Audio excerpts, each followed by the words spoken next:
Okay, today's expression is late bloomer. A late bloomer is someone who uh, they are a little bit maybe reluctant, or it takes them a longer time to adjust or to learn to something.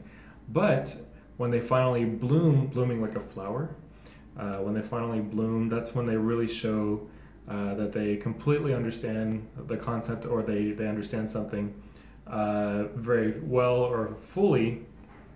And sometimes we say it to say that, you have a class of people.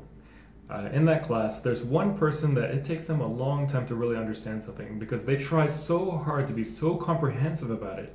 And finally, when they grasp that concept about it, maybe they understand it later than everyone else, but they understand it very successfully, and they're very good at implementing that in their life or in their success.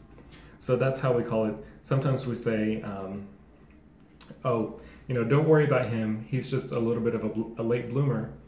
He gets things when he finally understands things. He understands really well, but he doesn't understand so quickly. So you can say like he was a late bloomer. She's a late bloomer. Growing up, I was a late bloomer.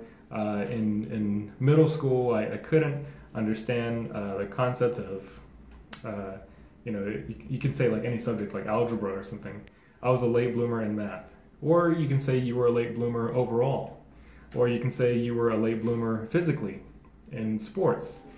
And you didn't realize your talent until maybe like high school or when you were a teenager or something. So that's how we say it. It's called a late bloomer, meaning just if you imagine like a flower, it just a little bit later than all of the other flowers it blooms. So that's how we call it, late bloomer.